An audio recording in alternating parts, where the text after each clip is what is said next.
Et bonjour à tous, donc voilà, enfin, enfin la nouvelle vidéo est prête, donc vidéo de dessin où ben voilà, comme je t'avais promis, je ferai cette nouvelle vidéo pour te montrer donc diverses choses à propos du dessin, et donc on pourrait dire en quelque sorte que oui, c'est une leçon de dessin. Donc voilà, sans plus tarder, ben je commence direct avec les deux dessins que tu as posté l'autre jour. Donc cette nuit ou hier, je sais plus. Mais bref, ce n'est pas très important. Ce qui est important, c'est voilà ce que tu vas pouvoir du coup retirer de cette leçon, et en espérant que ça te permettra de progresser, de sentir que voilà tu apprends de nouvelles choses et tu vas comment dire de plus en plus vers le but à quelque part que tu t'es fixé. Donc voilà, ici j'ai imprimé les dessins, donc les deux dessins que tu as postés sur Twitter. Donc ce qu'on peut faire déjà, avant que je commence tu vois, à te montrer des choses sur les dessins, c'est parler des deux dessins que tu as fait. Donc voilà les deux dessins. Bon, je t'apprends rien, c'était dessins. donc voilà, tout ce que je peux dire déjà, c'est que il y a une nette évolution.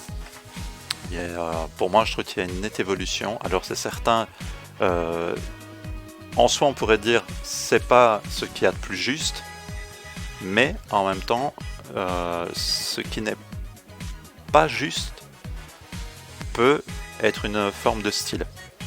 Donc le style, c'est ce qui définit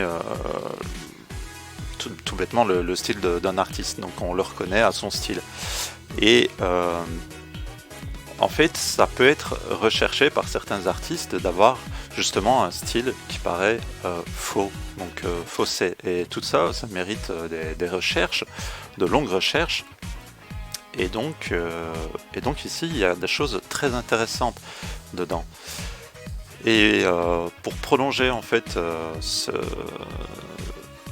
cette explication que je te donne, en fait, je trouve que tu pousserais avec des choses un petit peu plus réalistes dedans et un tout petit peu plus loin, tu pourrais arriver, selon moi, à du Urasawa. Alors, je trouve qu'il y a dans l'approche, surtout sur celui-ci, une approche comme lui des personnages. Après, il manquerait pas grand-chose pour que vraiment on soit dans son optique, quoi, dans son optique et dans son approche. Donc maintenant, au niveau des dessins, je vais commencer d'abord par celui-ci. Donc on est vraiment en mode total freestyle.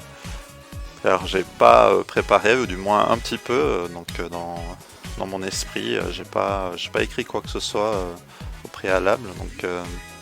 Donc on va tenter de faire au mieux. Ici, par rapport à ce dessin, première chose qu'on peut noter, c'est l'absence de mèche que tu as ici. Et ce qui paraît très bizarre, à part si elle a les cheveux attachés sur le derrière. Donc une partie attachée et une partie qui est ici. Mais si on prend ton dessin,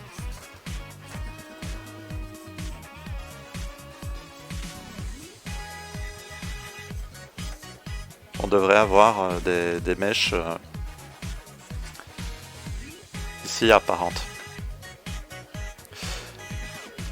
Maintenant pour le reste, alors je sais pas forcément ce qui est le mieux, c'est que je refasse un nouveau et qu'après on compare, ou que direct je le fasse dessus. Peut-être dans un premier temps directement le faire dessus pour mieux montrer. Alors il y a plusieurs petites choses. Il y a des choses que je vois que tu as, je vais dire en quelque sorte retenu ou assimilé, ou c'est pas forcément à voir, voilà, avec la première vidéo que j'avais fait. Mais il y a d'autres petites choses, voilà, où il faut revenir dessus. Ici, comme tu peux le voir sur ton dessin, tu as mis un axe donc, de regard qui est quand même très central. Tu vois que si on trace une croix, celle-ci paraît de face. Ce n'est pas comme si tu avais accentué une plongée où le regard aurait été sur un axe comme ceci ou contre-plongé sur un axe comme cela. Donc là, on est de face. Or, les cheveux, comment tu les as mis en place, avec l'absence de mèche, on est plus sur un fort 3/4.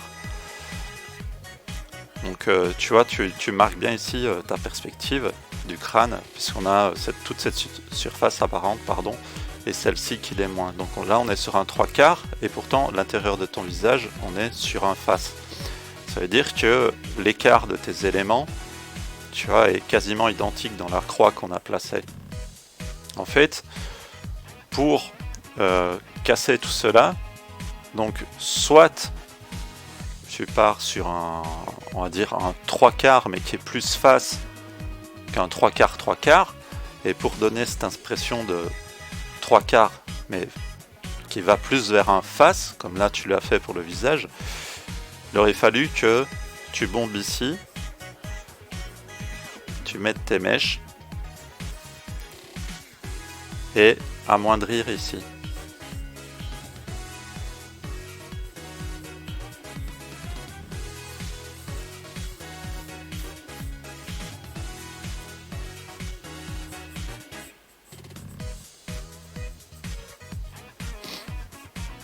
Donc là, avec ces lignes là, alors je sais pas si je devrais peut-être le faire en couleur. Je prends de la couleur.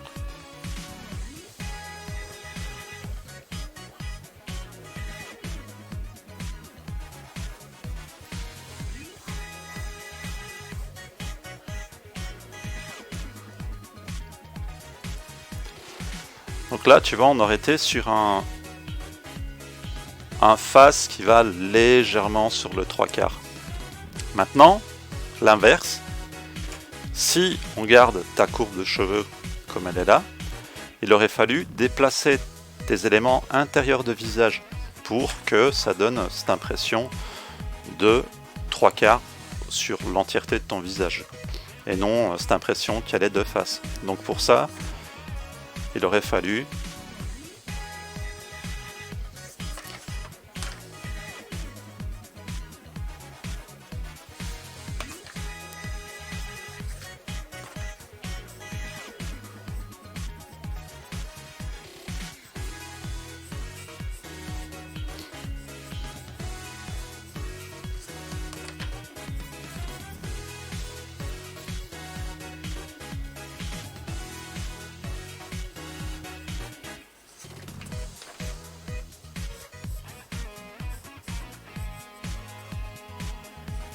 En fait, il aurait fallu redéplacer un petit peu tes éléments sur le côté... Alors, je me suis averti que dans la première vidéo, à chaque fois, je dis des choses inverses avec extérieur-intérieur, mais on va dire sur le côté le plus court. Donc, on pourrait dire le côté extérieur. Donc, sur le côté extérieur de ton dessin. Donc, ça veut dire que, en principe,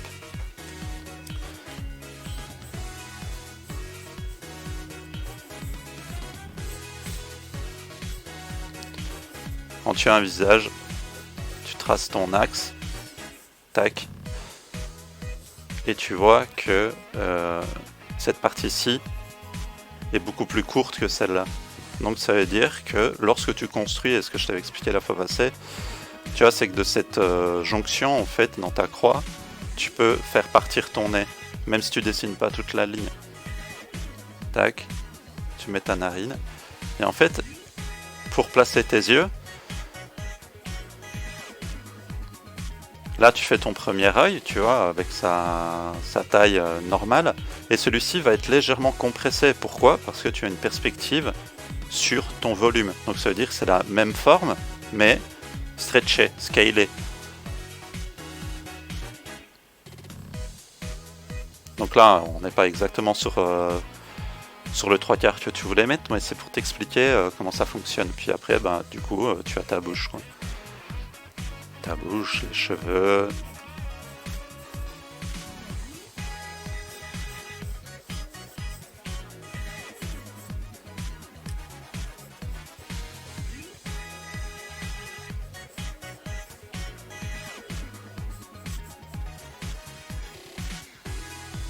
Donc dans le principe, c'est ça.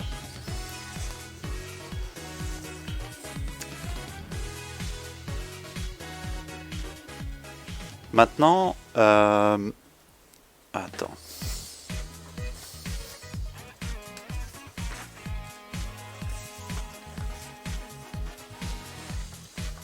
Hop. J'ai clipsé les feuilles.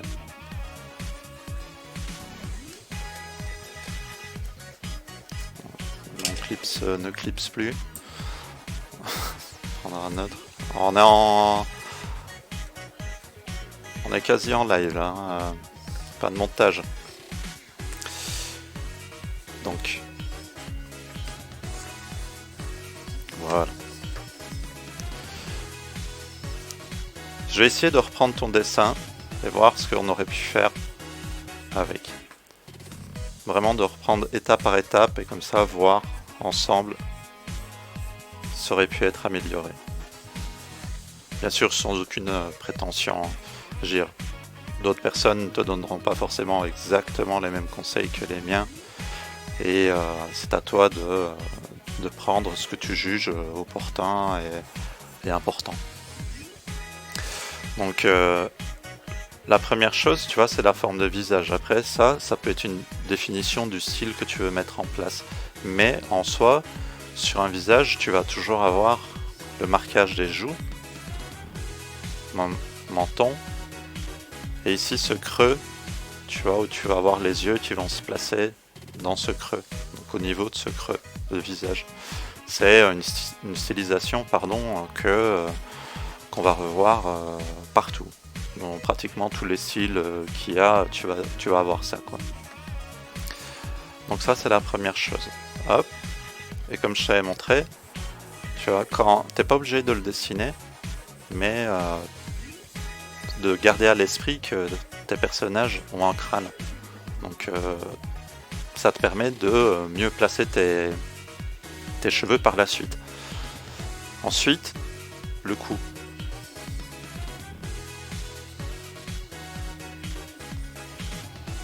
Tu vois que ici, il y a un problème au niveau de ton cou. Ça veut dire qu'il est fort large là, et puis on part sur quelque chose de très très fin.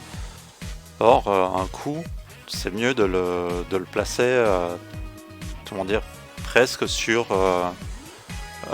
des parallèles, quoi. Puis ensuite, ton pull, enfin ou le t-shirt, en fait, je pense ça aurait été mieux de mettre une légère perspective dessus. Tu vois.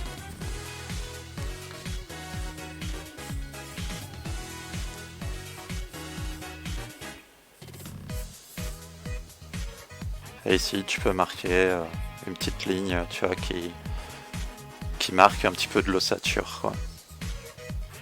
Hop. Puis là, tu peux mettre ta petite ombre portée du visage. Là, tu remplis de gris. Après, bien sûr, je veux dire ça, tu peux le rendre beaucoup plus complexe. Hein. Tu peux mettre des plis, tu peux mettre, je sais pas, une capuche, tu peux mettre tout ce que tu veux. Mais là, tu as ta base. Comme là, exactement, tu as cette base-là. Et après, il suffit juste de construire sur le volume que tu as. Parce que chaque élément est un volume. Ensuite, on a donc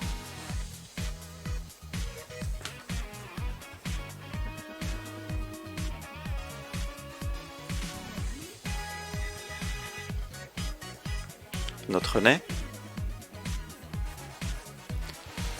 la bouche. Ici, ça aurait été intéressant que tu marques euh, la lèvre inférieure. Et ça peut être stylé en soi que la lèvre supérieure soit noircie et la blanche, l'inférieure en blanc.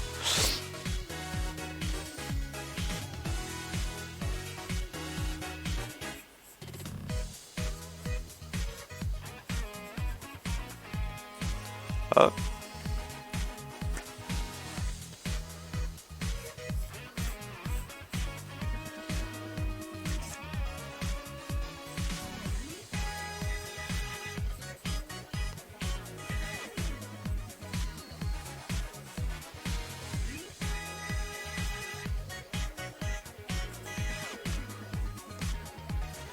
Attends. J'ai confondu ta ligne de sourcil avec les yeux.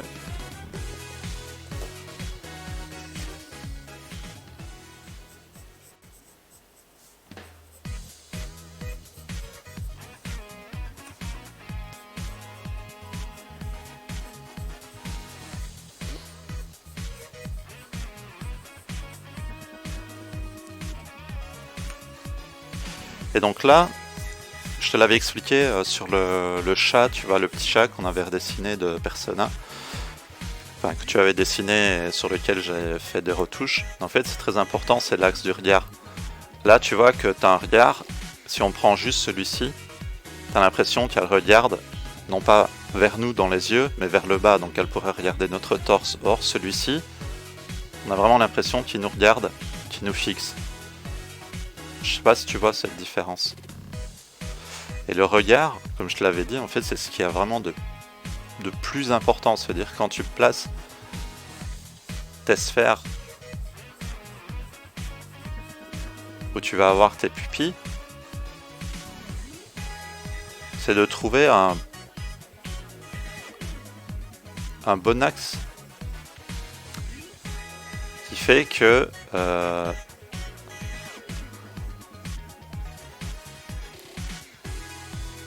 on va ressentir soit qu'elle nous regarde nous ou ailleurs, je vais y arriver.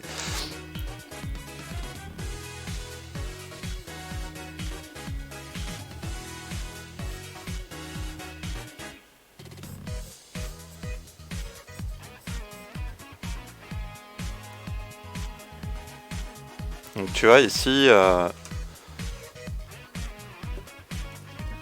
par exemple, j'aurais pu accentuer encore plus celui-ci.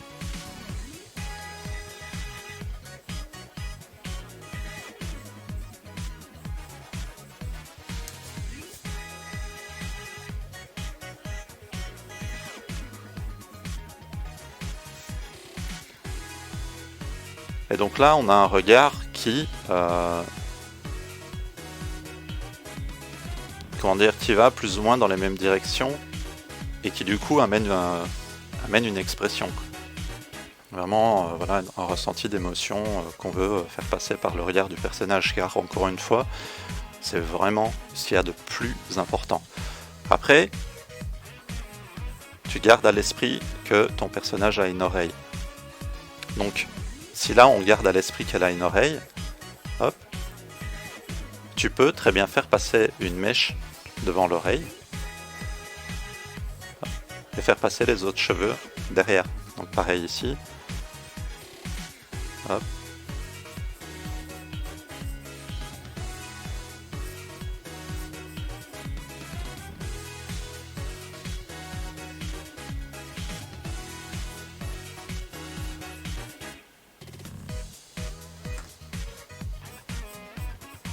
Et ensuite, c'est du remplissage, c'est juste rajouter les autres mèches, tout en gardant, bien sûr, à l'esprit le volume. Et là, tu l'as très bien compris sur cette partie ici.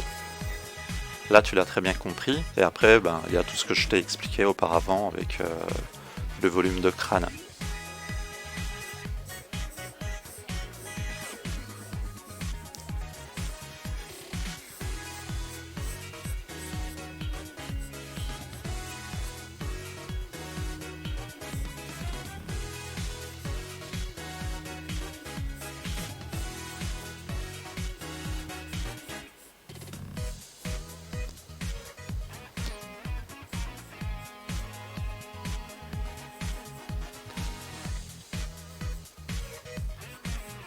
Donc ça, c'est une idée en soi, hein, le fait de passer les cheveux derrière les oreilles. T'as pas besoin de marquer autant, enfin, je veux dire, de traits intérieurs ou quoi.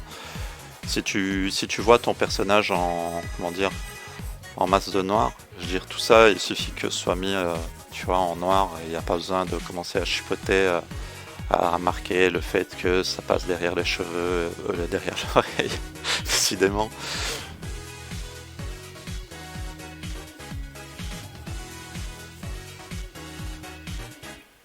Donc voilà, après, tu aurais pu faire comme tu as fait là, hein. Je veux dire, tu vois, tu fais glisser ta mèche le long du visage, hop.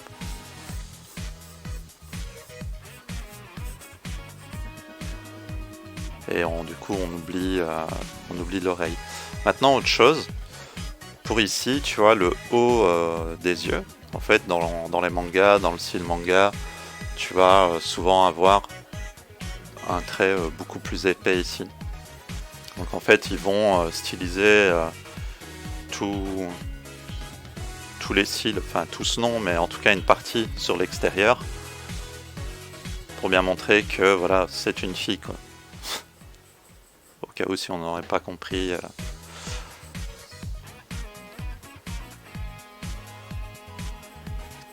Et encore une fois, libre à toi de trouver ta façon de styliser cette partie. Ça peut être délicat, ça peut être léger, ça peut être massif.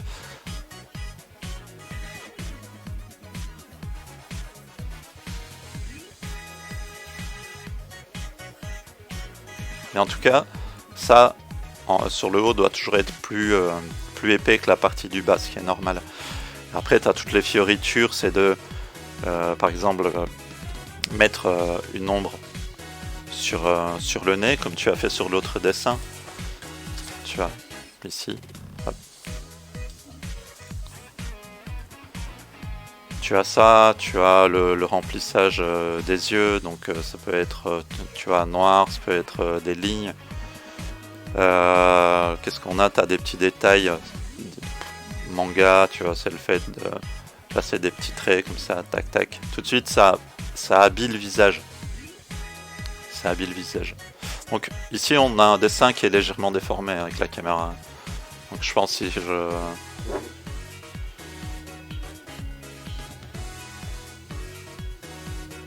je descends.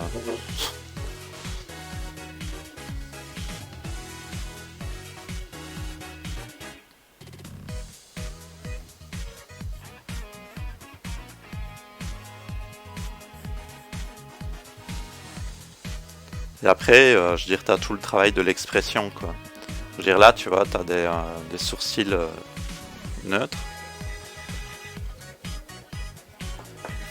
Mais tu peux,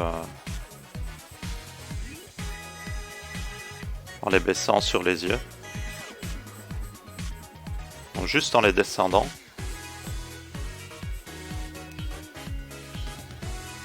tu peux tout de suite avoir une autre expression. Puis tu peux t'amuser à faire des sourires, remonter les coins de bouche.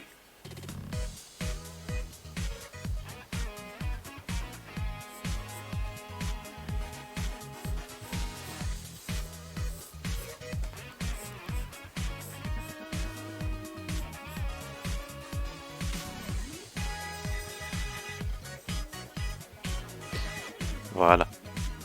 Donc ça, c'est pour le premier dessin. Après, on abordera encore d'autres choses, hein. Mais là, on est sur le premier dessin.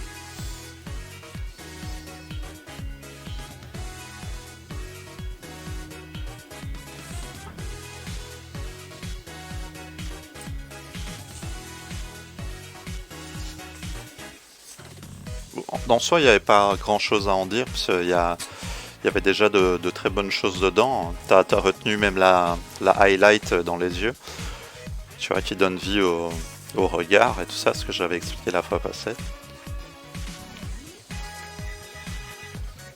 Et surtout que là, en plus, tu n'es pas sur comment dire, sur du modèle, tu es vraiment dans de la créa, donc c'est vraiment bon, quoi. Alors, sur celui-ci, alors celui-ci j'aime beaucoup. J'aime vraiment beaucoup. Et parce que voilà, il y a. En fait, il y a un côté décalé, quoi. Il y a un côté, limite, on dirait, voilà, un style assumé. Et donc, en soi, il y aurait même rien à dire. Après, tout dépend l'approche qu'on veut et le résultat qu'on veut de ce dessin. Donc, là-dessus, c'est certain que si on partait sur un style proche de ça, ben, du coup, oui, là, il y aurait des choses à dire. Mais encore une fois, voilà, on n'est vraiment pas obligé de revenir dessus, quoi.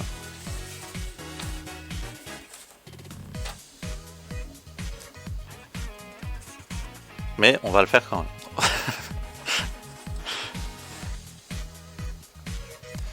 Juste, peut-être, en fait, c'est au niveau de tes lignes.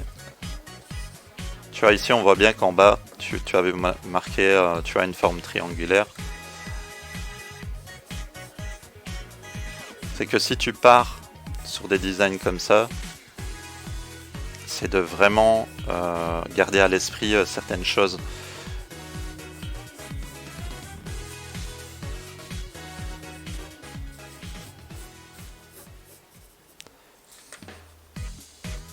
C'est que tu as, comme là tu l'as fait, c'est de bien garder tes symétries, quoi. Donc tu es sur un face, bien les garder. Et encore une fois, le fait que tu aies un trait vibrotant, tu vois, et qui ne soit pas symétrique, si c'est voulu, c'est bien. Si c'est pas voulu, ben à ce moment-là, c'est à remettre en place. Voilà, et encore une fois, une troisième fois, je le dis, ce dessin-là en soi n'a pas forcément le besoin d'être corrigé, mais on pourrait lui donner une autre apparence. C'est comme je disais, il y a du Urasawa dedans, donc on pourrait s'amuser à avoir une approche, je vais pas dire identique, mais en tout cas qui va dans son sens, quoi.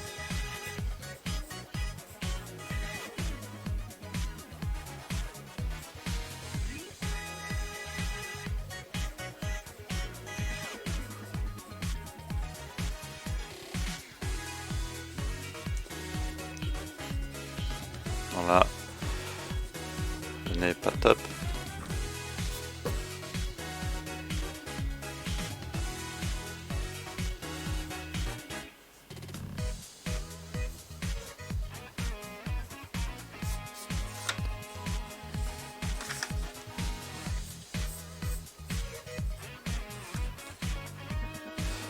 Là, en fait, si tu veux marquer cette expression-là, ça aurait été mieux de mettre la ligne vers le bas. Parce que si tu fais cette grimace, en fait, ça étire cette partie-là du visage.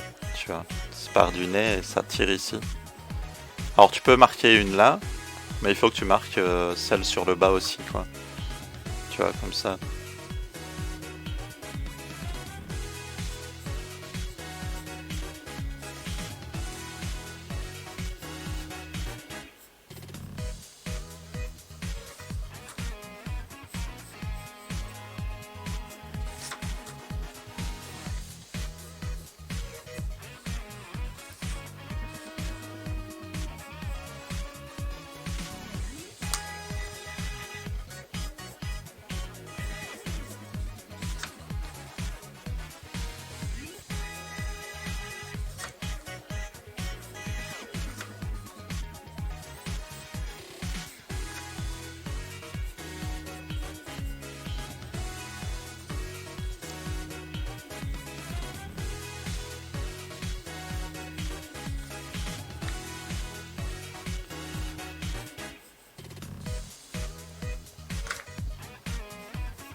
Voilà, ça c'est bon, oui.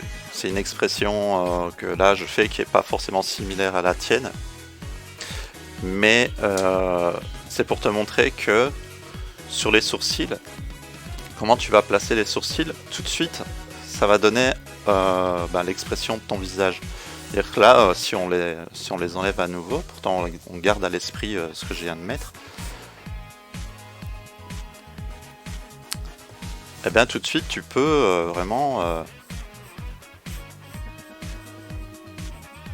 t'amuser à vraiment changer le caractère du personnage, quoi, le mood.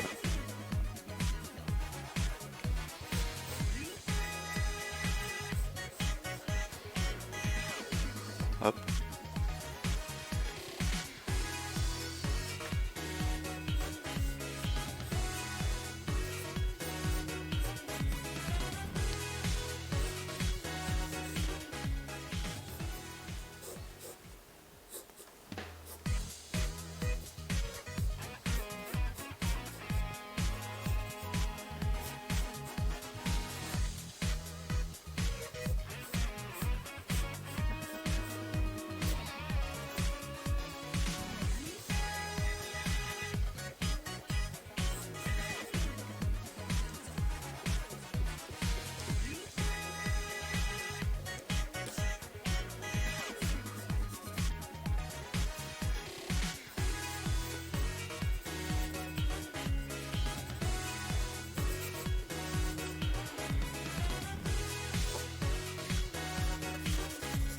Voilà, tu vois que vraiment en changeant les sourcils, on peut s'amuser à, à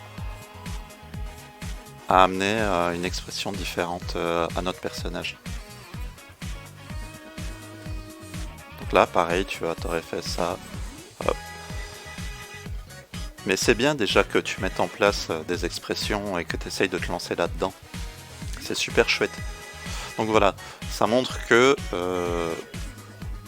tu vois, là on est sur un style différent, dire qui n'a strictement rien à voir, mais c'est pour te montrer, et ça on pourrait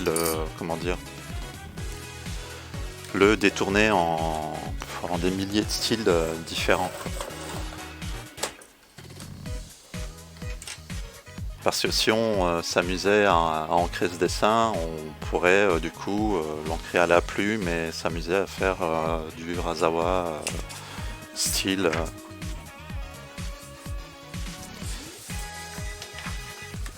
Et ici, je vais prendre de quoi ancrer.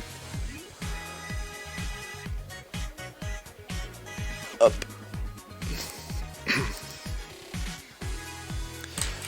Et tenter d'aller dans le sens de ton personnage, plus cette fois-ci. Et de voir ce qu'on peut faire, quoi.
Alors tu vois ici par exemple on a un nez qui pourrait être un nez profil, mais en soi ça peut être intéressant de mélanger tout ça en fait, comme tu l'as fait dans ton dessin.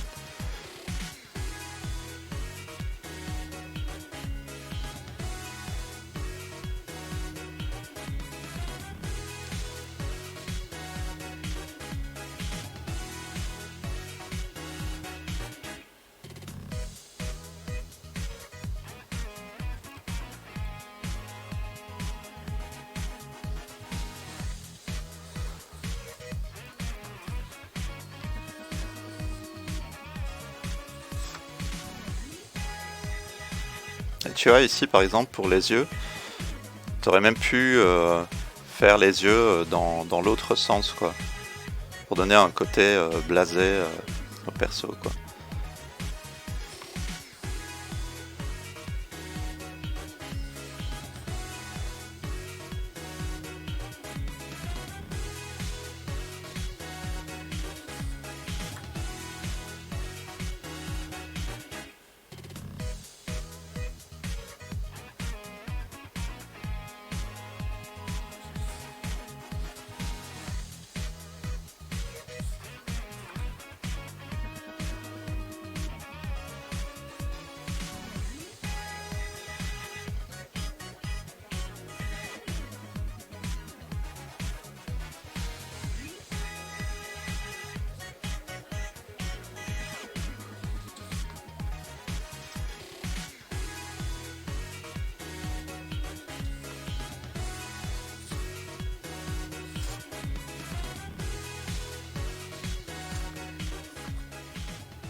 Hop.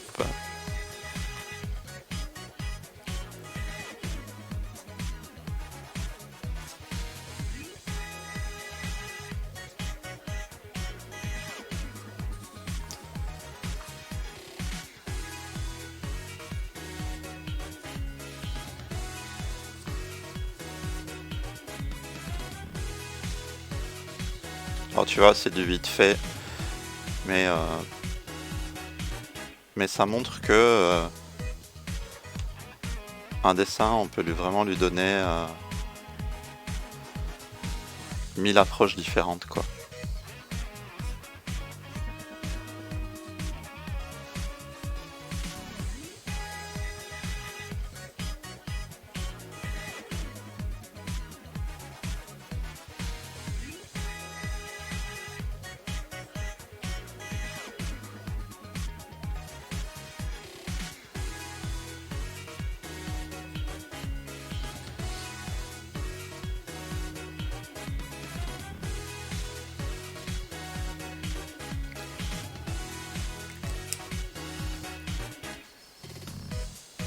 Ouais, il manque des petites mèches sur le haut, mais bon.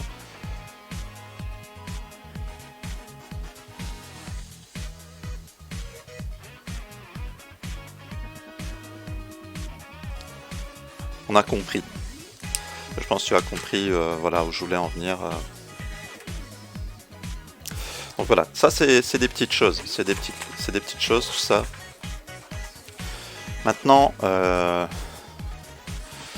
tu vois, il y a tellement de choses à dire sur le dessin de manière générale. Mais par rapport aux 2 dessins que tu as fait pour finir,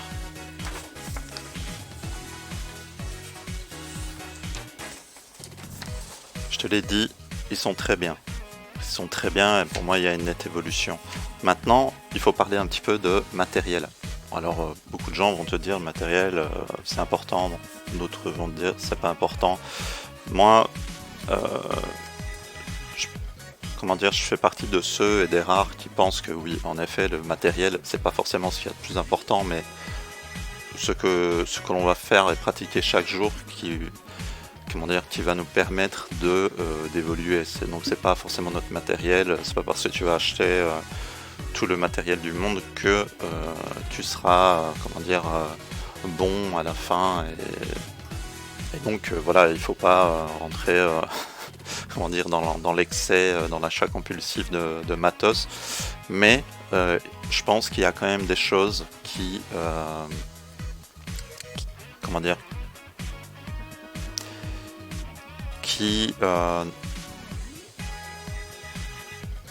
en tout cas selon moi qu'il ne faut pas oublier et qu'il faut garder à l'esprit, comme par exemple le fait que ce qu'on emploie pour dessiner, donc par exemple mettre au crayon, faire des crayonnés, est important dans le résultat. Donc, ça veut dire là on parle pas de qualité de matériel, mais de choix de matériel. Et donc, là, je prends un exemple tout simple, le porte-mine. Donc là, on est sur un porte-mine 0.5. Donc, bizarrement et étrangement, le porte-mine 0.5, donc celui qu'on trouve partout, est le matériel que toute personne qui va commencer à dessiner va prendre. Alors, je sais pas pourquoi, mais tout le monde va se diriger vers le porte-mine. Alors, le porte-mine est pour moi un bon matériel. C'est pas pour dire que c'est du mauvais matériel. Mais on va avoir des résultats de lignes qui ne seront pas similaires à du crayon. Alors, je m'explique. Si on regarde le crayon et le porte-mine l'un à côté de l'autre, on voit très bien que au niveau des mines, même si la qualité de l'image n'est pas folle, voilà, là on voit mieux, et il y a quand même une nette différence. Et si on trace des lignes les unes à côté des autres,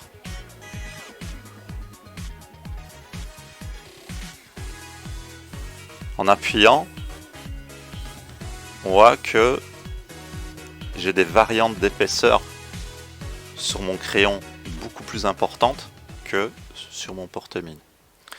Donc ça veut dire que si on veut faire du rough, donc le rough, tout ce qui est brouillon, qui est voilà, des étapes comme ici où on cherche le dessin et donc on fait ces petits gribouillis, et voilà, gribouillis veut pas dire moche, hein, attention.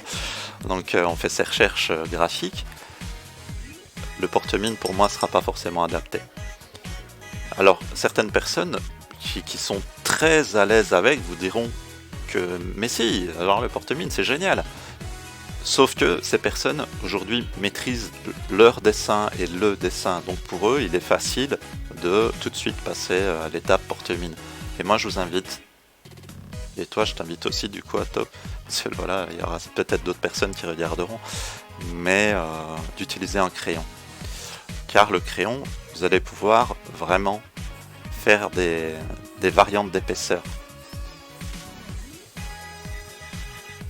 Et c'est beaucoup plus fluide sur du papier. Et dans la tenue, on n'est pas dans les mêmes tenues. Vous pouvez tenir le crayon de loin, vous pouvez le mettre à plat pour faire des ombrages, pour remplir des zones. Le porte-mine, ça marche pas. Vous le mettez comme ça, et la tenue et machin, c'est pareil. Et même la tenue de loin, ça marche pas des masses. Hein. Ça marche pas super. Donc voilà, premier conseil, essayez de prendre du crayon. Maintenant, au niveau crayon, et je reviendrai sur le porte-mine après parce qu'il y a d'autres choses à dire sur le porte-mine. Au niveau du crayon, il existe bien sûr des millions de crayons, de marques, il en existe plein. Et je pense que là, il y a des marques meilleures que d'autres, c'est vrai. Or, je vous ai dit, voilà, il faut pas se ruiner, il faut pas se lancer dans des grosses marques et tout ça. Mais le crayon qui grince sur le papier et quand vous essayez de le gommer, ça fait des traces et c'est dégueulasse. Ou alors il ne part pas et il laisse une empreinte dans votre papier, c'est que c'est pas un bon crayon. C'est pas du tout un bon crayon et il faut quand même un bon matériel, un minimum. Donc voilà, ici par exemple, moi le crayon que j'ai utilisé ici c'est du Mitsubishi Ai Uni. Donc le Mitsubishi Ai Uni c'est du crayon de très haute qualité. Donc c'est vraiment tout ce que vous voulez, le crayon quoi. Alors vous avez des gammes comme celui-ci, le Uni. Alors donc celui-là n'est pas un high. Donc je sais pas si on peut le voir parce qu'on a du contraste de ouf. Je pense pas que vous le verrez. Hein. Mais de toute façon vous le retiendrez. Donc là c'est du Uni. Donc Je pense sur le papier, vous verrez pas forcément la différence, mais au toucher. Ça veut dire que là, on est sur le high. Au niveau du contact papier, on est vraiment sur quelque chose de hyper fluide et hyper smooth. Ça veut dire que ça glisse. Ça glisse, c'est agréable. Enfin, c'est même pas agréable, c'est hyper agréable.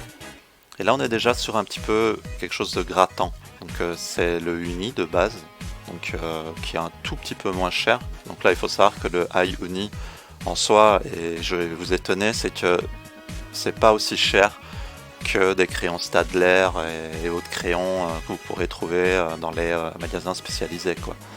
Donc, par contre, il faudra les commander par certainement Amazon Japon, donc, ou Amazon France, mais par Amazon France, vous devrez payer plein pot avec les frais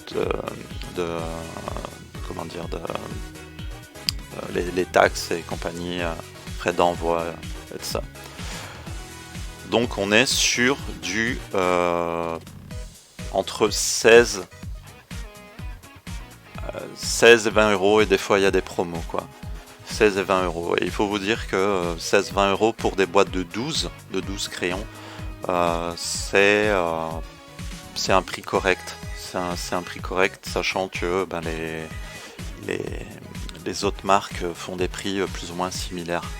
Donc voilà, ça c'est le High Uni. Et il faut savoir encore une dernière chose, c'est que si vous êtes fan de Ghibli, et si tu es fan de Ghibli, Atto, c'est les crayons qu'utilise Miyazaki.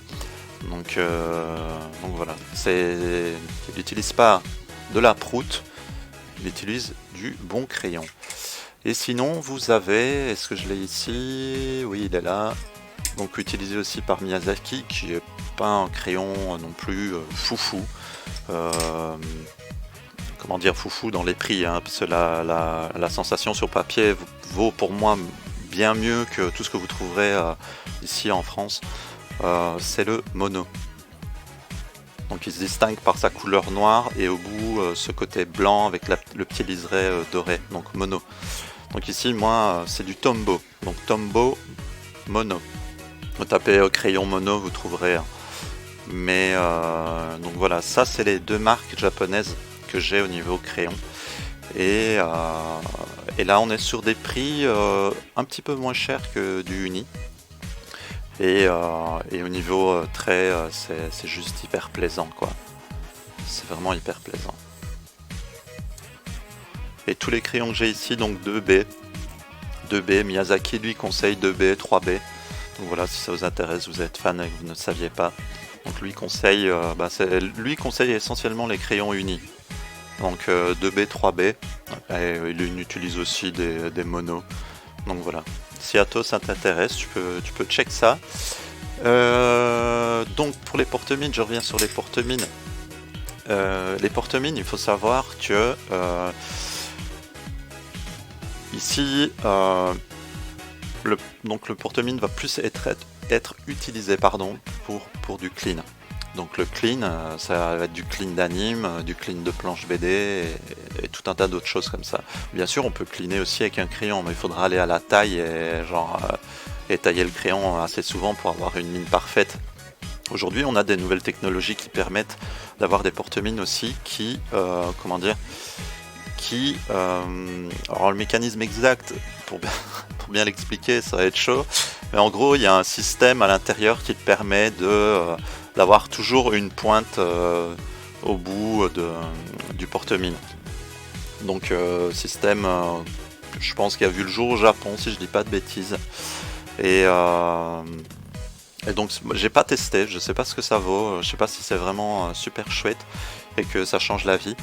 Parce que c'est vrai que le porte-mine, quand on dessine trop d'un même côté, on a ce côté biseauté et de l'autre côté une pointe rêche et moche. Donc voilà, apparemment il y a un petit mécanisme qui régule la mine, qui bouge en fonction de la pression qui est faite. Faudrait que je me redocumente dessus. Ce qu'il y a, c'est que les documents que j'ai vus étaient en japonais et que du coup j'ai fait de la traduction littérale par le net, donc j'ai pas tout compris. Mais voilà, à tester. Bon, c'est du détail, quoi, c'est tout ça.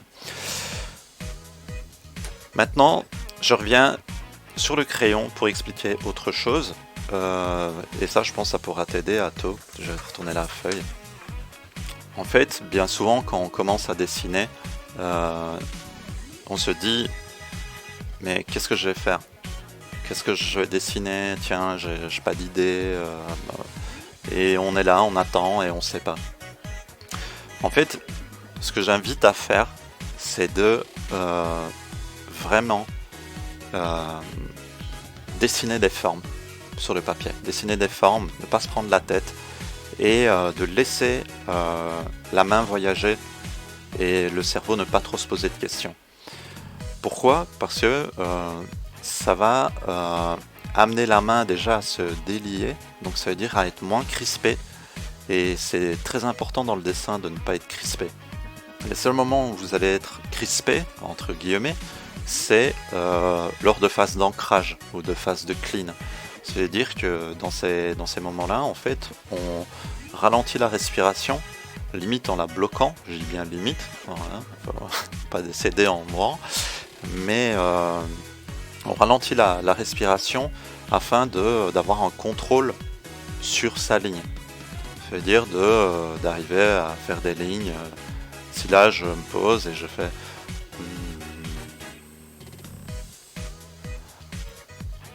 et on fait des lignes. Donc là, ça c'est une ligne, c'est pour expliquer le principe du clean. Maintenant, ce que j'expliquais auparavant, c'est de faire des formes. Alors, bien sûr, quand vous allez évoluer dans le dessin, et alors je dis une fois Atto et je dis une fois vous, au final je sais plus trop, mais je vais dire du coup Atto et les autres, bah, du coup, vous ferez avec. Hein. Et donc voilà Atto, donc ce que je te conseille, on va parler en tu maintenant, c'est fini les vous. Donc je te conseille en fait de poser des formes, et je disais que lorsque tu vas évoluer, ces formes vont devenir aussi des éléments de dessin, et il ne faut pas hésiter à revenir dessus. Ça veut dire par exemple dessiner des mains, des oreilles, je sais pas, des fleurs, mais tout ça avec l'imagination, et on se fiche, et je te dis on se fiche complètement que ce soit juste ou pas, mais vraiment, t'attarde pas là-dessus, t'attarde pas, parce que le problème qu'on a, et je reprends mon porte-mine, car j'ai eu ce problème quand j'étais plus jeune et que j'apprenais à dessiner, c'est qu'on prend notre porte-mine, on se pose à 10 cm de la feuille, on prend pas de recul, parce que là j'ai la caméra et donc qui est juste devant la feuille, et j'ai du recul par rapport à ce que je fais, et que aujourd'hui je dessine comme ça. Mais plus jeune, je mettais à 10 cm de la feuille avec mon porte-mine, et j'étais là comme ça, et je faisais des petits traits, et j'essayais de dessiner mon visage. Hein, hop. Et à la fin, ben, mon bonhomme, il était faux. Voilà, et, par exemple une sale tête. Et il était tout faux, mais ça m'avait pris 30 minutes. Ou plus, ou moins, bref, mais trop de temps pour ce que c'était, et en plus c'était faux, et pas beau, et j'étais pas content. Donc, quitte à avoir un dessin faux, autant y aller, l'assumer, et ne pas forcément avoir l'envie de résultats faux, mais d'avoir conscience de cet état faux des choses et de libérer cette main. Ça veut dire que on va au-delà de ce qu'on voudrait mettre en place, et que à force de le faire, ben on va arriver à de meilleurs résultats. Ça veut dire par exemple, voilà, on sait pas quoi dessiner. Ah, qu'est-ce que je vais dessiner aujourd'hui? Ah, je sais pas. Dis Atto, qu'est-ce que tu veux dessiner? Bah, je sais pas non plus. Et du coup, on est là, on prend, et hop, tiens, je fais bien une fleur, et on y va, mais on se pose pas de questions, on lâche le trait, bim, tac, pose des traits dedans, hop, ah, tiens, ouais, mais je fais une feuille ici, pour...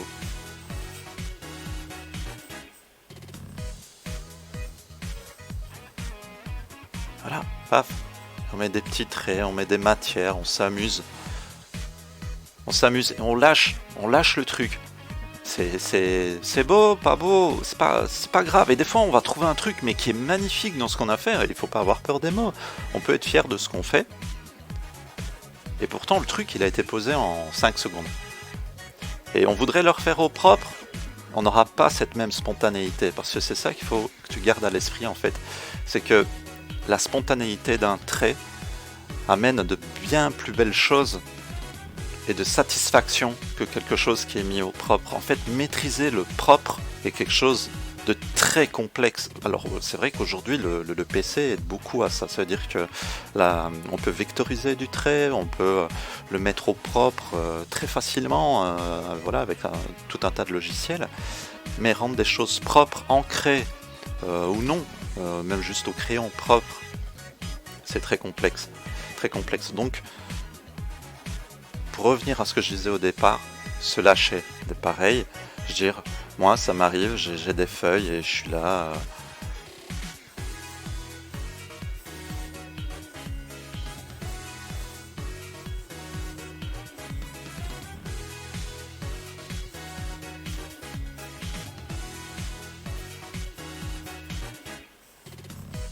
Voilà, hop, une main, pas grave, s'en fout, il y a peut-être, là on voit pas tout, là on voit tout.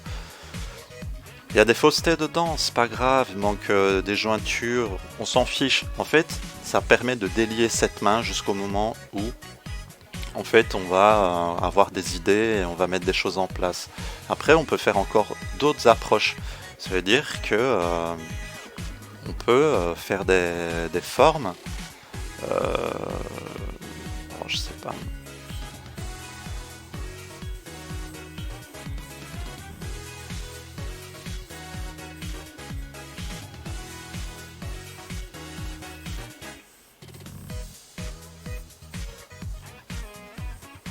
Alors, voilà, on a une forme ici. Alors, dans cette forme, du coup, on peut s'amuser, mais de manière encore rapide.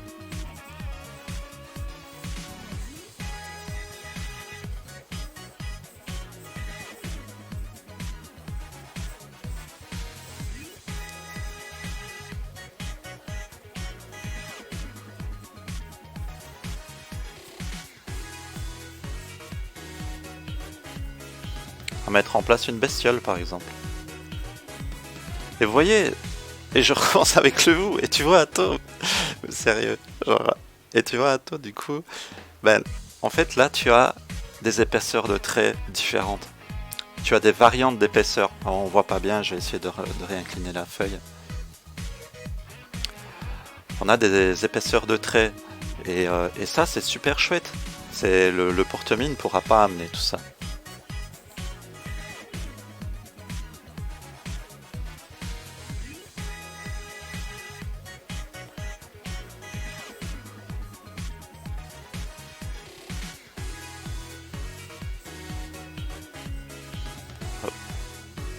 Alors, désolé pour la musique en fond, hein. Musique de Captain Tsubasa.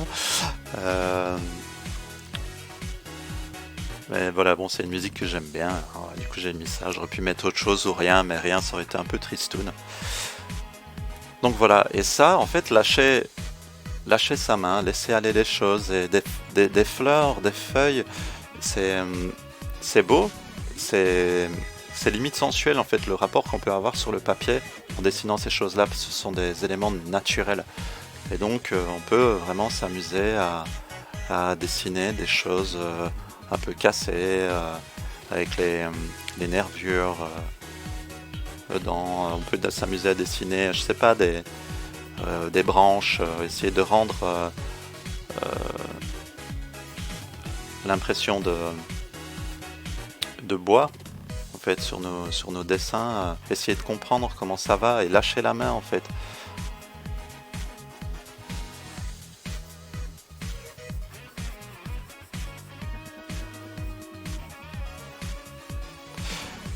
Et donc tout ça équivaut, pareil, à si on devait créer un visage. Je veux dire, créer un visage, on peut de la même façon s'amuser et aller vite, quoi.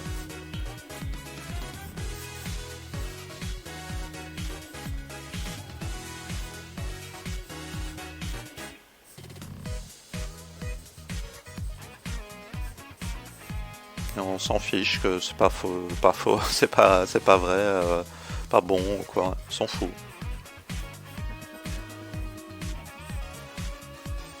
Pas juste, pas vrai. Ah, tu m'auras compris.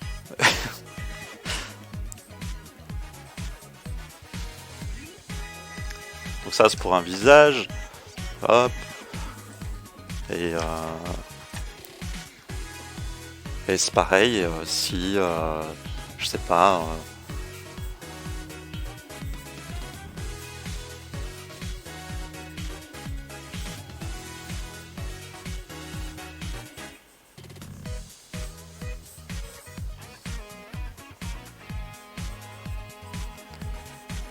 on va faire des illustrations pour enfants. Ouais, ouais, bienvenue. Et après, on revient dedans, on reprend une autre feuille, on corrige. Ça, c'est voilà, de l'élu pour enfants. On voudrait faire.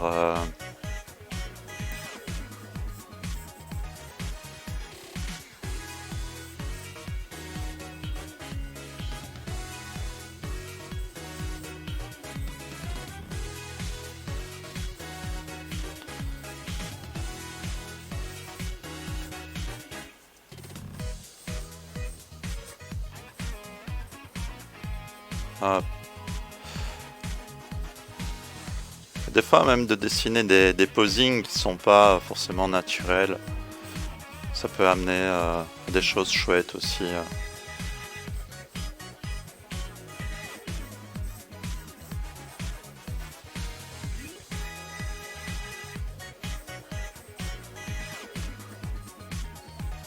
De déformer des choses.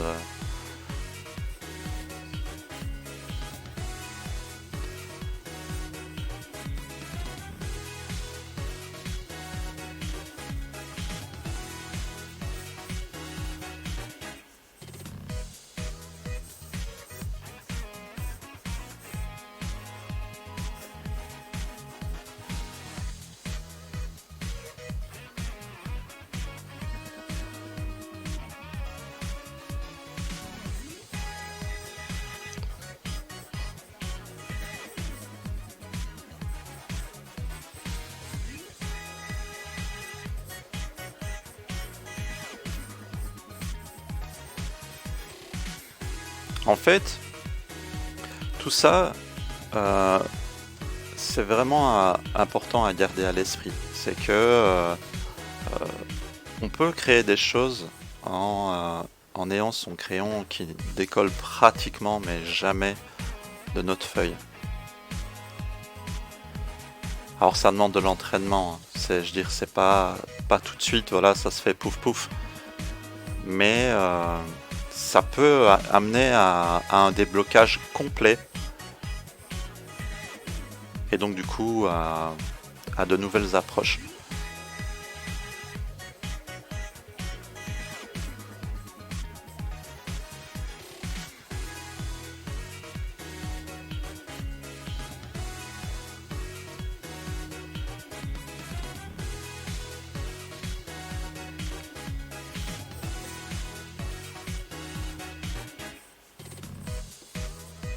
Alors là, je fais un peu n'importe quoi, mais...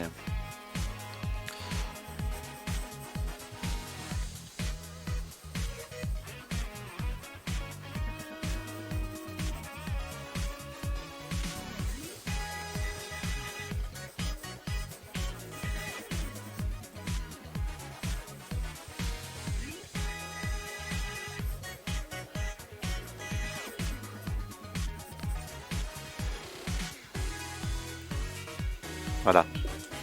Hop. Alors bien sûr, il y a des faussetés, voilà, l'avant-bras, ça devrait être plus long. Ça, voilà, on peut revenir dessus, c'est pas grave, on peut y mettre d'autres posings, genre tester d'autres choses avec d'autres posings de main. Même ça, voilà, on n'aime pas, on change. Mais le mieux, en fait, c'est de gommer le moins possible. gommer vraiment le moins possible.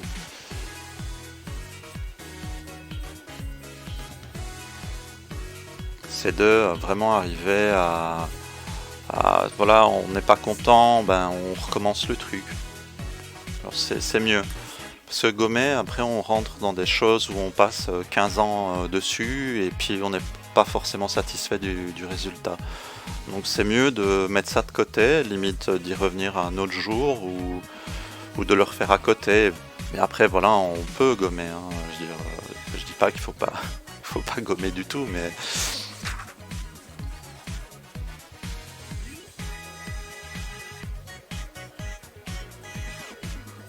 là par exemple, voilà, on revient dessus, on verra peut-être mieux les choses.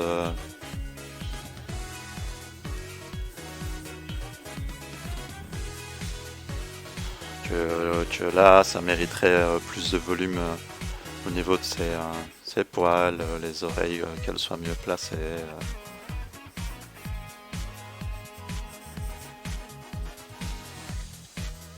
Lui mettre un short parce qu'il est tout nu.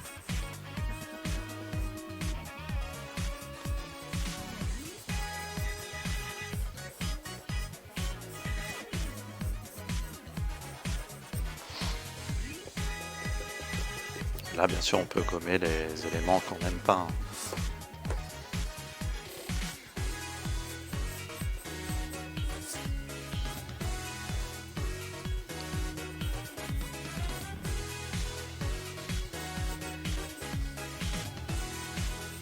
Hop. Voilà.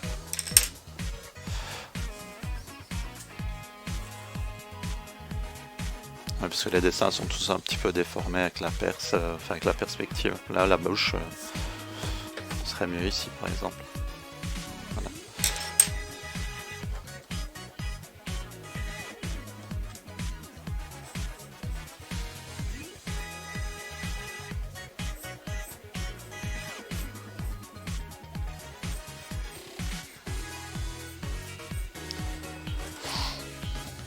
Il est en short avec une écharpe. Super. Là, je taille mon crayon. Alors, une petite chose que je peux te conseiller, c'est d'aller voir les vidéos de justement Urasawa, et ça tombe bien, j'en ai parlé tout à l'heure. Alors peut-être tu es déjà tombé dessus, peut-être que tu connais, peut-être que tu ne connais pas. Mais c'est les vidéos de Man-Ben. Donc tu tapes Man-Ben, M-A-N-B-E-N sur YouTube. Tu as quelques vidéos, alors normalement je voulais faire des vidéos inserts et compagnie, de faire une super belle vidéo, ils mettent tout mon cœur dedans. Et en fait non, ça demande beaucoup de temps, j'ai pas forcément le matériel en plus que pour faire un montage quali et tout ça, et donc du coup voilà, on est toujours sur du petit format, peut-être un jour, ça me demanderait beaucoup de temps.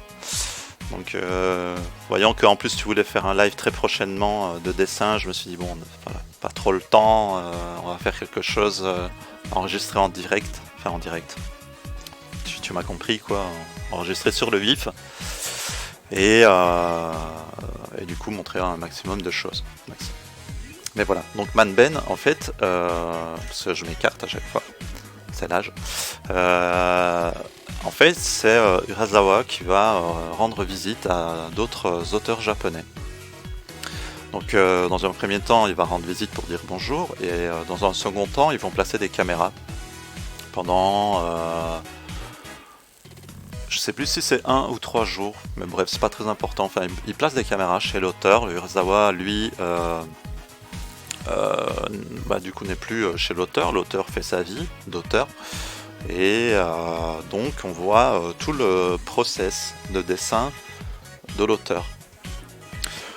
Là-dessus, Urasawa, lui, va regarder ses process. Donc ça va être filmé en 2 temps. En fait, on voit Urasawa commenter le process du dessinateur en partie un peu seul.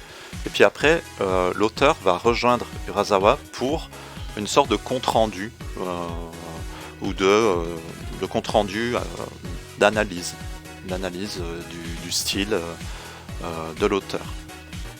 Donc tu vas avoir plein d'infos hyper intéressante dans l'approche des auteurs. Alors, il y a des auteurs connus, d'autres méconnus. Voilà, moi je les connaissais pas tous. Mais voilà, je t'invite à aller regarder, car tu vois leur approche de dessin, comment ils s'y prennent, d'ancrage, je sais pas, de choses que tu vas dire, ah tiens, en fait on fait comme ça, ah tiens, lui il dessine comme ci, comme ça. Par exemple, c'est tout bête, mais quand tu veux voir qu'un dessin est juste ou faux, tu le prends. Mais ça, je l'ai pas appris dans les vidéos, mais on le voit, je crois, le dessinateur de Crying Freeman, on le voit le faire. Donc le fait de retourner en dessin, tu vois tout de suite les erreurs. Et en fait, là-dessus, tu peux, après, dessiner en transparence pour mieux placer tes éléments. Tu vois, t'as vu? Pardon. On voit tout de suite qu'en plaçant le nez et relever un petit peu le sourcil ici, bah ça marche carrément mieux en fait. Hein. Et il suffirait juste de corriger un petit peu ta ligne de cou. Placer un petit os, tu places une petite ombre. Touc touc. Puis là tu peux creuser un petit peu. Puis voilà. Elle a un petit air des personnages de Final 7, je trouve. Il y a un petit côté Nomura. Il y a un petit côté Nomura. En plus, on est en plein dedans. Hein. T'en as beaucoup parlé de Nomura. Avec Lost Odyssey, Namura et tout ça. Et Nomura. Et donc voilà. Ça, c'est une chose. Donc voilà, n'hésite pas à aller regarder, à jeter un petit coup d'œil, tu me diras ce que t'en as pensé. D'autres petites choses que dans les vidéos, tu verras sûrement. Oh ça voilà, c'est pour toi, pour les autres qui regarderaient la vidéo. Vous verrez souvent les dessinateurs japonais en tout cas. Parce que chez nous, on a d'autres choses qui s'utilisent plus pour les tablettes. C'est ceci.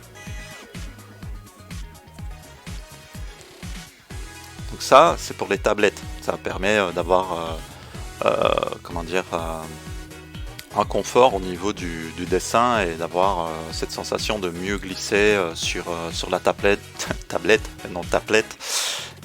et de ne pas avoir de mains qui collent et de choses comme ça, d'avoir un effet grippant en fait. Oui, c'est un mot qui n'existe pas, mais bon, vous avez compris qu'il y a du grip. Et les Japonais, maintenant, alors ils partent sur du coton, mais ils vont prendre un gant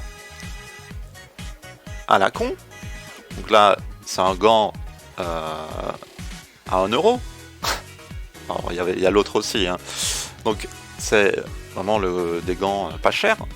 Et qu'est-ce qu'ils vont faire? Je ne l'ai pas encore fait, je ne vais pas le faire ici, parce que si je me foire, voilà, on va avoir l'air bête. Mais ils vont reproduire ceci sur ça. Alors d'autres, par exemple, vont couper ici et garder le pouce. Donc ils vont couper toute cette partie ici. Et qu'est-ce que ça va permettre en fait? C'est que quand vous dessinez, donc je ne vais pas m'amuser à dessiner à chaque fois sur des nouvelles feuilles, hein, on va pas faire du gaspillage, mais quand vous allez frotter, ben c'est pas votre main qui va, et je recommence avec le vouvoiement, c'est pas ta main qui va prendre le gris, mais bien le gant. Et tu n'auras pas de transpiration aussi, parce qu'il y en a un qui transpire quand il dessine, et du coup ben, ça te fait des feuilles qui gondolent, ça te fait des taches, ça te fait tout plein de résultats qui sont pas beaux. Et en soi, on peut même dessiner comme ça. Hein, je veux dire, alors ça fait un peu bizarre, c'est vrai.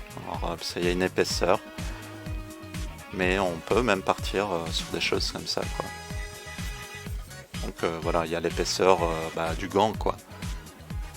Alors ça fait le Michael Jackson du dessin, ok, mais mais pourquoi pas, pourquoi pas. Donc ça, voilà. Parler de ça, je peux te montrer aussi... alors j'en ai des petites pelletées car oui, à un moment donné je me faisais plaisir avec ça. Mais c'est tout ce qui est Mechanical Pencil. Donc je t'en sors quelques-uns, il y en a des japonais, il y en a de tous les pays. Donc voilà. Ici. Donc voilà, ça c'est du porte-mine. Mais du porte-mine qui est plus proche d'un crayon. Donc au niveau de la taille, bien sûr tu arriveras pas forcément à avoir une pointe aussi pointue qu'un crayon, bien qu'il est moyen. Mais tu peux avoir des résultats très intéressants. Puis dans les tenues, tu as des choses agréables aussi, quoi. Et donc tu as pareil tous les gras possibles au niveau des mines. C'est pas très cher. C'est pas très cher et ça peut se transporter partout. Les mines, ça se casse bizarrement du coup moins vite qu'un crayon, parce qu'un crayon, le crayon Ayuni, je fais gaffe de pas le faire tomber. Enfin, ouais. Que ça pourrait tomber, c'est déjà tombé, la mine se casse pas, quoi. Donc voilà, là on a du Faber-Castell, on a du Koh-i-Noor. Donc Koh-i-Noor c'est tchèque, je crois, si mes souvenirs sont bons. Ça, il n'y a pas la marque, tout en bois. Enfin, par ici, la partie métallique du devant, c'est du Kitabochi, je crois, japonais. Ici, c'est du japonais aussi, mais je me souviens plus la marque. Je crois que c'est un... Je crois pas que c'est un uni, mais ça y ressemble, mais je sais plus. Je sais plus, parce que ça remonte déjà à quelques années, donc du coup, ne parlant pas japonais, je suis pas mal zappé. Mais voilà, ça, il en existe plein, c'est du 2 mm. 2 mm, t'en as aussi des plus épais. Alors tu as... je vais t'en montrer quelques-uns. Hop. Et hop. Alors à savoir que les mines 2 mm que je viens de te montrer, il existe même des couleurs. Ça veut dire que, comme celui que j'ai utilisé tout à l'heure, qui était un uni. Voilà, ça c'est uni avec une mine uni rouge, alors t'as du jaune, du bleu, du vert, on sert à rien que je te les montre, c'est juste des histoires de couleurs. Et donc voilà, ici tu as encore des plus épais. Donc là tu as du Koh-i-Noor, donc K-O-H espace I espace Nord, N-O-O-R. Et donc ça c'est du 3.8 mm, donc déjà beaucoup plus épais. Mais la mine c'est une mine HB. Et ici tu as du 5.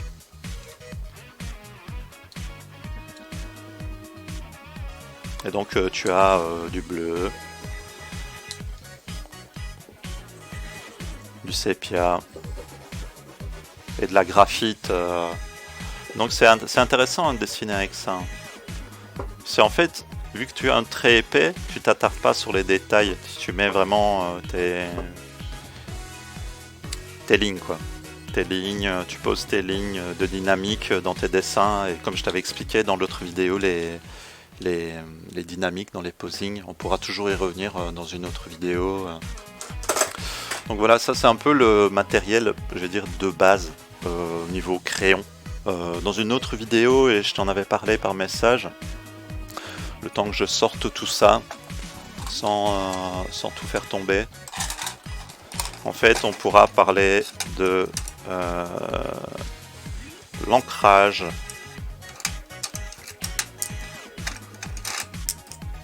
et de l'ancrage japonais, mais aussi du matos qu'il y a, donc voilà, avec des porte-plumes. Ici on a du deleter, qui offre pas mal de produits justement destinés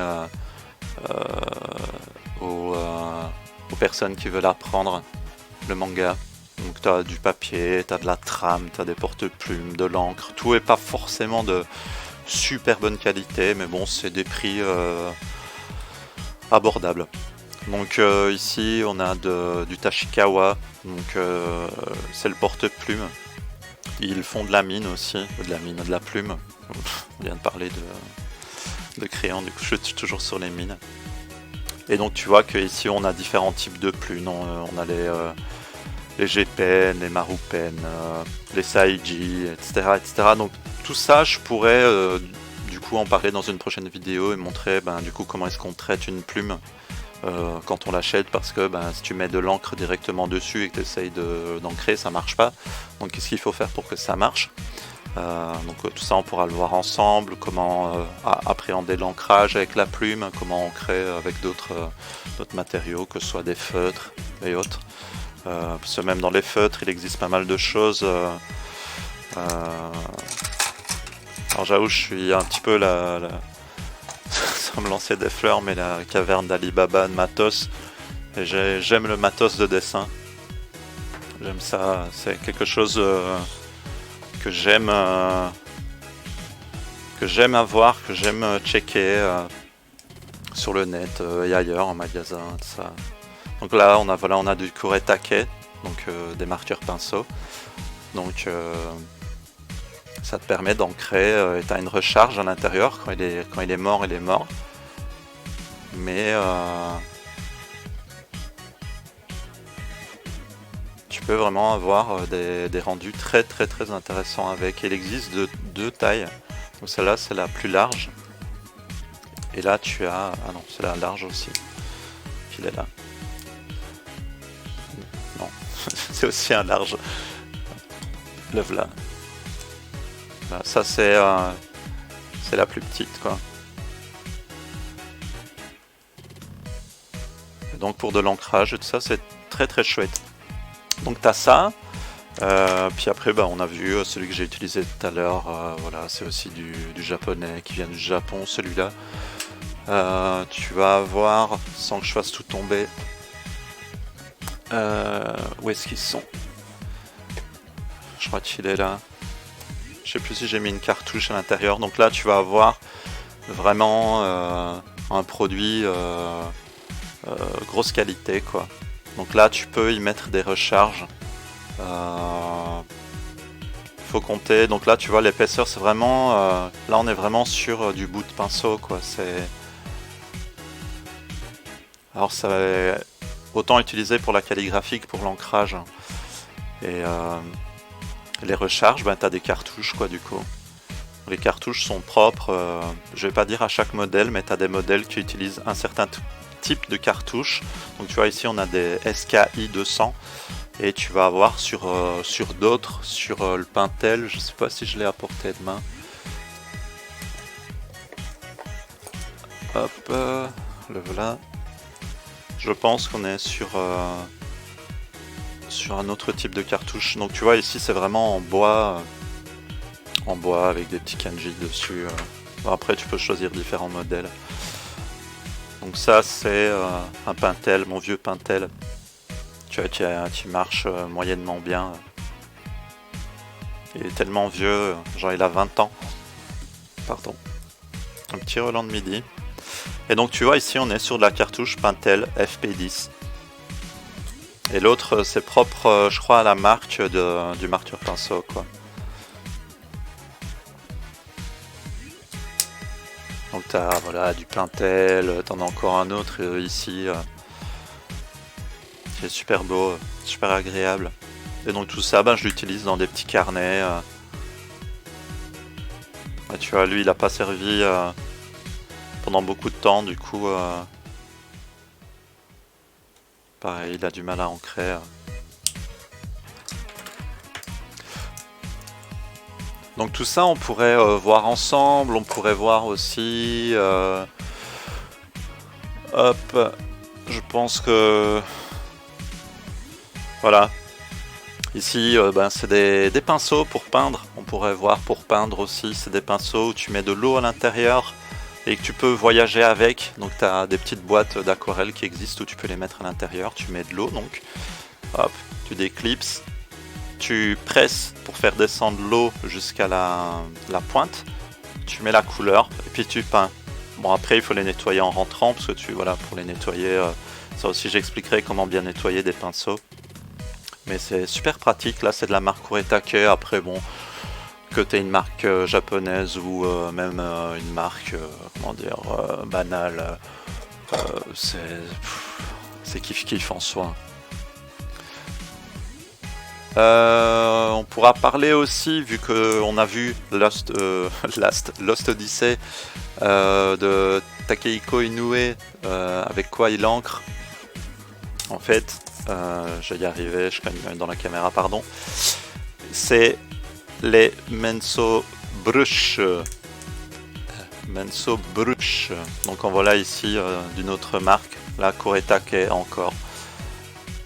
Voilà, et il se repère à ce bout ici en fait. On voit vraiment que on voit pas bien.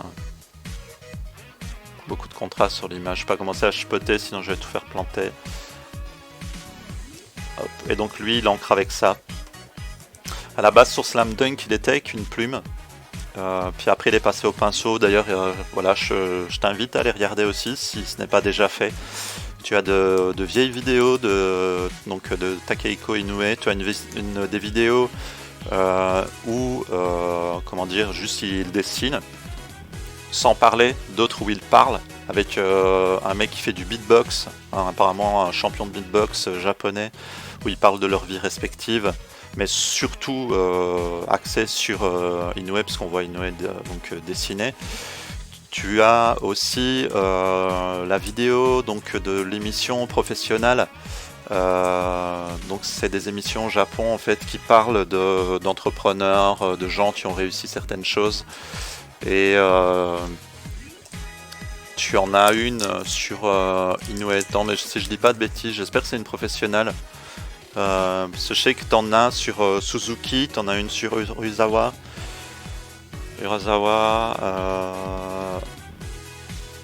Non, oui, tu en as une avec Inoue, sûr et certain, parce que je le revois maintenant parler avec la femme et la présentatrice et le présentateur. Le présentateur a une tête atypique, donc du coup voilà, je viens de m'en rappeler. Et donc dans celle-là, en fait, tu vois Inoue dans tout son process de travail, journalier avec la mise en place de ses pages, ses réflexions. Ça, c'est hyper intéressant. C'est sous-titré, donc il y en a beaucoup qui sont sous-titrés. Donc voilà, je t'invite vraiment à aller regarder tout ça. Qu'est-ce qu'on pourrait voir? On pourrait voir les encres, on pourrait voir plein de choses. Même, je pourrais faire des vidéos de 48 heures d'affilée, tellement il y a de choses à dire, parce que tout ça c'est du matos. Donc c'est une chose. Après il y a tout ce qui est approche de dessin. Qu'est-ce que c'est que définir un style? Qu'est-ce qu'un style, etc. Par exemple. Moi, quand j'étais plus jeune et que je voulais apprendre à dessiner, je recopiais beaucoup. Je recopiais vraiment beaucoup. Donc là-dessus, je prenais des comics, je prenais des mangas, je prenais des Dragon Ball, je prenais tout ce que j'avais sous la main, et je recopiais. Alors des gens me disaient ouais, mais c'est pas dessiné ça. Si, c'est dessiner et c'est apprendre. Et en fait, on apprend en recopiant ce qu'on aime. Et chaque auteur a fait ça. Donc il n'y a pas de gêne à faire ça. Et bien sûr qu'il faut essayer de créer quand même sur le côté et tout, et de continuer à essayer de mettre en place ces choses-là. Mais recopier fait du bien. Et surtout quand on apprend. Et donc voilà, moi je t'invite vraiment à continuer les deux de chaque côté. Maintenant, pour la mise en place du style, le style, en fait, ce n'est juste que si on devait le faire sur un graphique, graphique simple, c'est j'aime ça,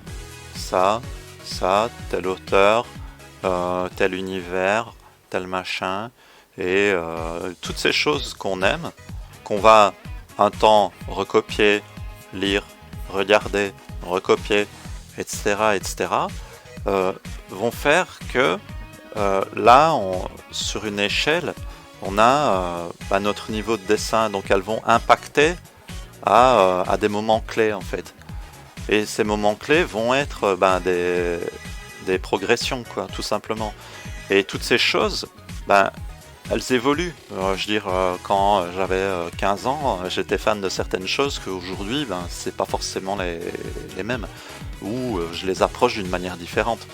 Je veux dire, Dragon Ball, je suis toujours fan, mais je l'approche d'une manière différente. Ça veut dire que je me suis intéressé à l'anime, j'ai fait de l'anime, donc j'ai regardé quels étaient les directeurs d'anime, j'ai essayé de comprendre les différences de style dedans, de comprendre comment c'était animé, du coup de voir quelles ont été leurs approches par rapport aux dessins animés avec le manga en parallèle, donc voir comment est-ce qu'ils ont traité tout ça, et donc encore à côté de ça, tu vas avoir de nouvelles choses dont tu vas être fan et qui vont impacter. Donc le tout, je pense, c'est vraiment de ce que tu fais déjà, c'est de regarder un maximum de choses, de s'intéresser, et ça, je te l'ai dit déjà dans la vidéo précédente, c'est que tu le fais, et je pense que tu le fais sur beaucoup de choses, et c'est quelque chose qui va te permettre de progresser très vite.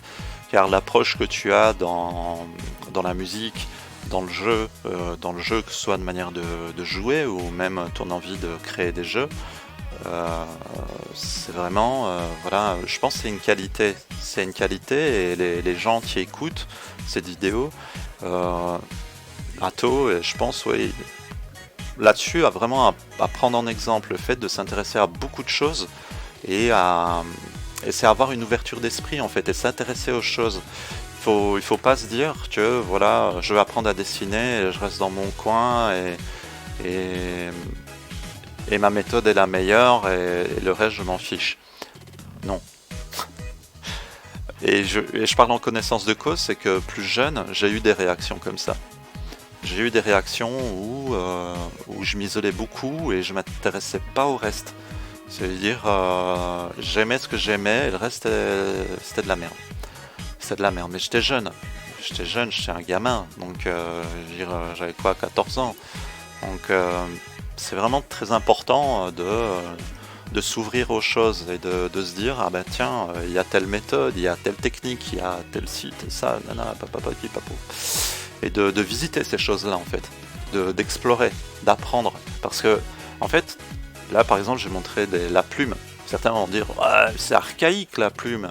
Je sais pas, c'est pour les papis, ceux qui écrivent à la plume, ça n'existe plus. Et pourtant, il y a tellement de choses à apprendre dedans. Dans la maîtrise de la plume, après, quand vous allez passer sur de l'ancrage basique, ça va vous changer la vie. En fait, vous aurez appris à maîtriser quelque chose de hyper compliqué pour après passer sur des choses qui sont certes différentes, mais alors je vais pas dire plus facile, mais votre approche va être grandement facilitée par ça. Donc voilà, c'est les étapes pour savoir qu'est-ce qui va définir notre style. Il faut pas trop se prendre la tête avec ça. Vraiment, je veux dire, voilà, ici on a dessiné des choses différentes. J'ai fait voilà, des persos un peu pseudo-manga, genre les trucs illustrations pour enfants, des plantes, etc. Je veux dire, plus jeune, je faisais du portrait par exemple. Je faisais des portraits d'affiches de films et tout ça, je les reproduisais. Et j'aimais ça, genre j'ai fait du dessin de manga, dessin de comics. J'étais grand fan de Madureira, de Humberto Ramos, comment il s'appelait encore, celui qui nous fait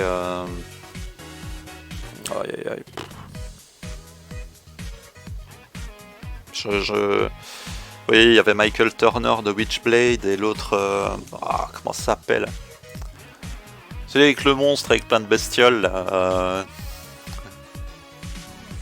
je crois que le dessinateur c'est Benitez, mais son prénom je me souviens plus, je me souviens même plus le nom du comics.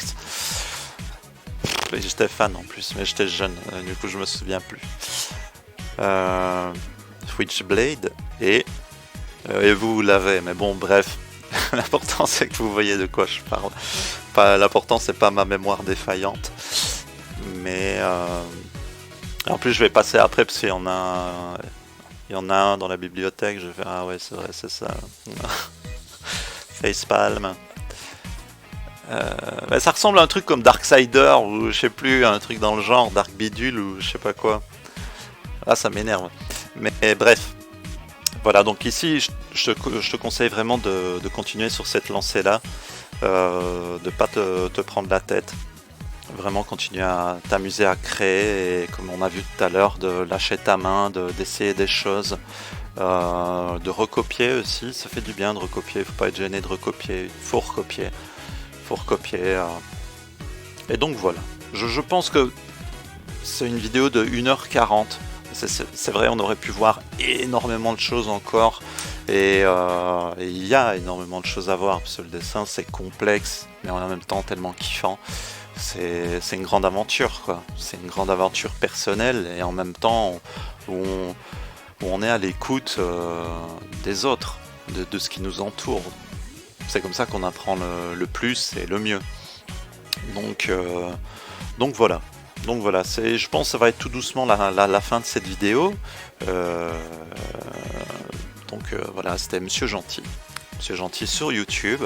Pour ceux qui connaissent pas, n'hésitez pas, voilà, à follow la chaîne YouTube, il y a une chaîne Twitch. Alors sur la chaîne Twitch, il y a du gaming, il y a de l'anime, il y a du dessin, donc l'anime, voilà, des fois je fais des petites séances d'anime, donc j'anime, donc ça peut être un moyen pour vous d'apprendre, donc voilà, n'hésitez pas à passer, à faire ding-dong sur les clochettes, pour savoir quand il y a des nouvelles vidéos, quand je suis en live, il y a un Twitter, voilà, pour échanger des mots,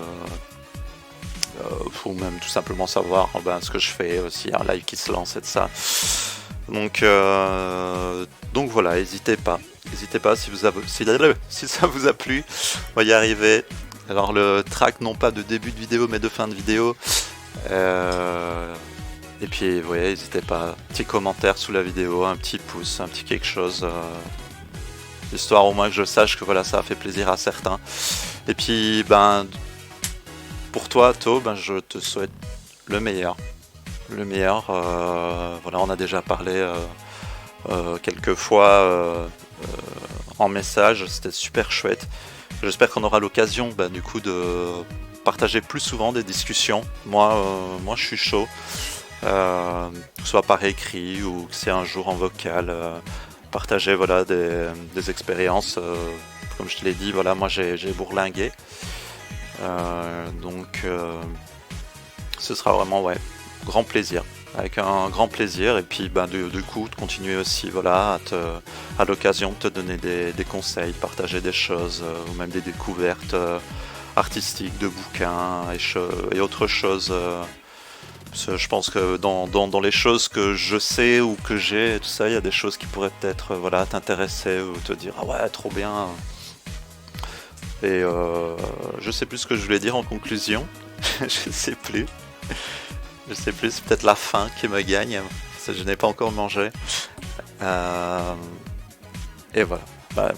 Ne sachant plus, je ne peux que mettre un terme à cette vidéo. Ah oui, voilà, non, j'allais te dire, oui, je te tiendrai au courant de comment je vais te partager la vidéo. Je pense que quand tu entendras ça, je te l'aurai déjà partagé, donc non.